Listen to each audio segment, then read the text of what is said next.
नमस्ते फ्रेंड, कैसे हो आप। मैं आशा करती हूँ भगवान भोलेनाथ की कृपा से आप सब अच्छे होंगे। आइए हम सावन सोमवार की कथा सुनते हैं। एक नगर में एक बहुत धनवान साहूकार रहता था। उसके घर में धन की कमी नहीं थी, परंतु वह बहुत दुखी था क्योंकि उसका कोई पुत्र नहीं था। वह इस चिंता में दिन रात दुखी रहता था। पुत्र कामना के लिए वह प्रत्येक सोमवार को शिवजी का व्रत और पूजन किया करता था।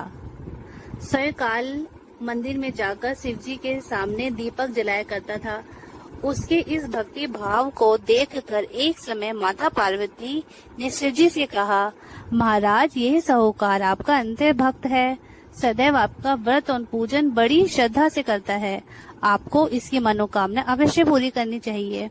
शिवजी जी ने कहा, हे पार्वती, यह संसार कम क्षेत्र है। किसान खेत में जैसा बीज बोता है वैसा ही फल काटता है। उसी तरह मनुष्य इस संसार में जैसा कर्म करता है वैसा ही फल भोगता है। माता पार्वती ने अत्र ग्रह से कहा, महाराज, जब यह आपका अनंतर भक्त है और अगर इसको किसी प्रकार का दुख है तो उसे आपको अवश्य दूर करना चाहिए। आप तो सदैव अपने भक्तों पर दयालु रहते हैं और उनके दुखों को दूर करते हैं। यदि आप ऐसा नहीं करेंगे तो मनुष्य आपका पूजन तथा व्रत क्यों करेंगे। माता पार्वती का ऐसा ग्रह देख शिवजी कहने लगे, हे पार्वती, इसका कोई पुत्र नहीं है। इसी चिंता में ये दुखी रहता है। इसके भाग्य में पुत्र न होने पर भी मैं इसको पुत्र प्राप्ति का वर देता हूँ, परंतु वह पुत्र केवल 12 वर्ष तक ही जीवित रहेगा। इसके पश्चात वो मृत्यु को प्राप्त हो जाएगा। इससे अधिक मैं इसके लिए कुछ और नहीं कर सकता। माता पार्वती और भगवान शिव का यह वार्तालाप वह साहूकार सुन रहा था। इससे उसको ना कुछ प्रसन्नता हुई और ना ही दुख हुआ। वह पूर्व की तरह शिवजी का व्रत और पूजन करता रहा। कुछ समय पश्चात साहूकार की स्त्री गर्भवती हुई और 10वें महीने उसके गर्भ से अति सुंदर पुत्र उत्पन्न हुआ।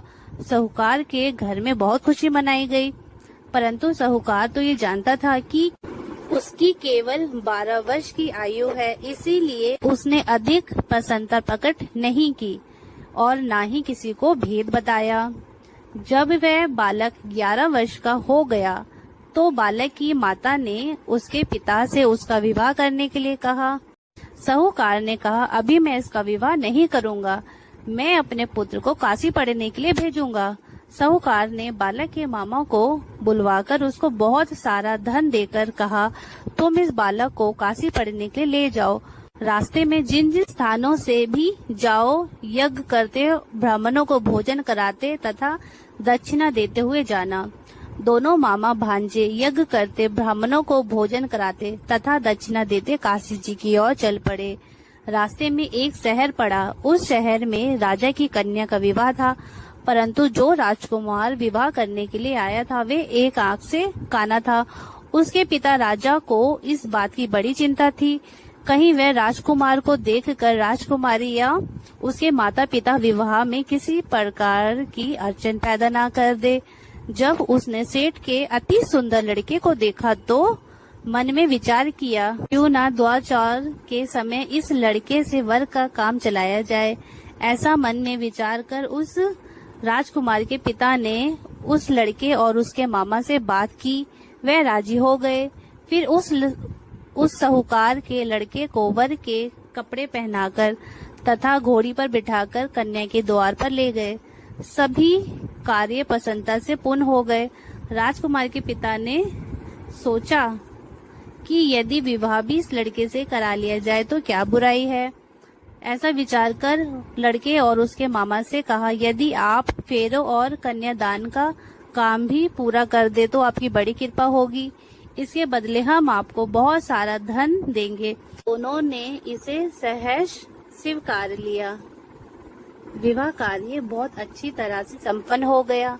सेठ का पुत्र जिस समय जाने लगा तो उसने राजकुमारी की चुंदड़ी के पल्लू पर लिख दिया, तुम्हारा विवाह मेरे साथ हुआ है, परंतु जिस राजकुमार के साथ तुम विदा होगी वे एक आंख से काना है। मैं काशी जी पढ़ने जा रहा हूँ।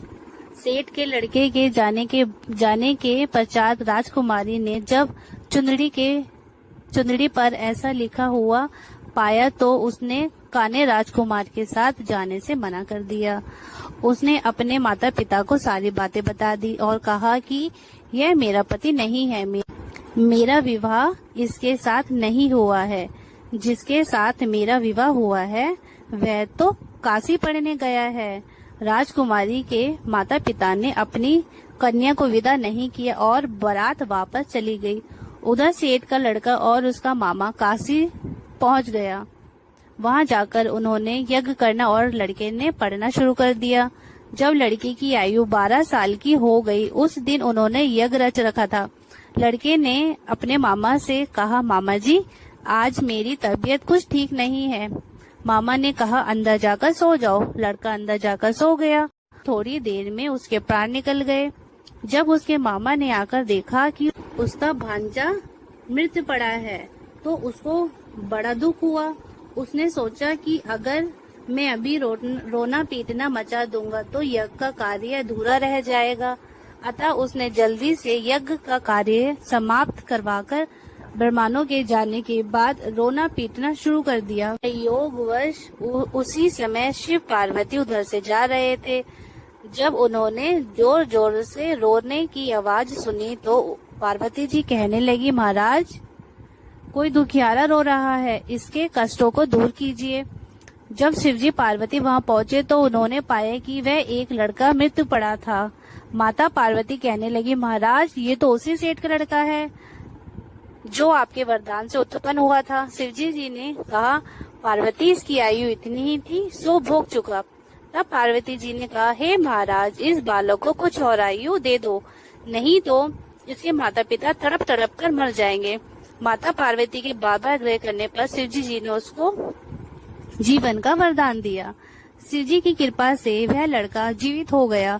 शिवजी और पार्वती कैलाश पर्वत पर चले गए। शिक्षा पूर्ण होने पर वह लड़का और उसका मामा उसी प्रकार यज्ञ करते, ब्राह्मणों को भोजन कराते तथा दक्षिणा देते अपने घर की ओर चल पड़े। रास्ते में उसी शहर में आए जहाँ उस लड़के का वहाँ की राजकुमारी से विवाह हुआ था। वहाँ आकर उन्होंने यज्ञ आरंभ कर दिया। उस लड़के के ससुर वहाँ के राजा ने उसको पहचान लिया और महल में जाकर उसकी बहुत आवभगत की। फिर बहुत दास दासियों सहित आदर पूर्वक अपनी राजकुमारी और जवाई राजों को विदा किया। जब वह अपने शहर के निकट आए तो मामा ने कहा कि मैं पहले तुम्हारे घर जाकर तुम्हारे माता पिता को खबर कराता हूँ। जब उस लड़के का मामा घर पहुंचा तो उसने देखा कि लड़के के माता पिता घर की छत पर बैठे थे।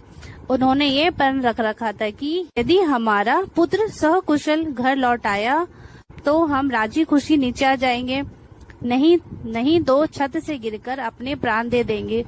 उस लड़के के मामा ने आकर जब ये समाचार दिया कि आपका पुत्र आ गया है तब उनको विश्वास नहीं आया।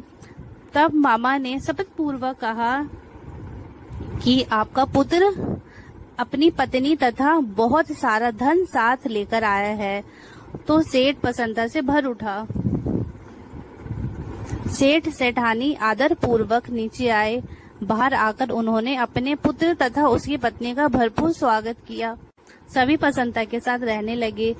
जो कोई सोमवार के व्रत को धारण करता है अथवा इस कथा को पढ़ता या सुनता है, उसके सब दुख दूर होकर उसकी समस्त मनोकामनाएं पूर्ण होती है तथा इस लोक में नाना प्रकार के सुख भोग कर अंत में सदाशिव लोक की प्राप्ति होती है।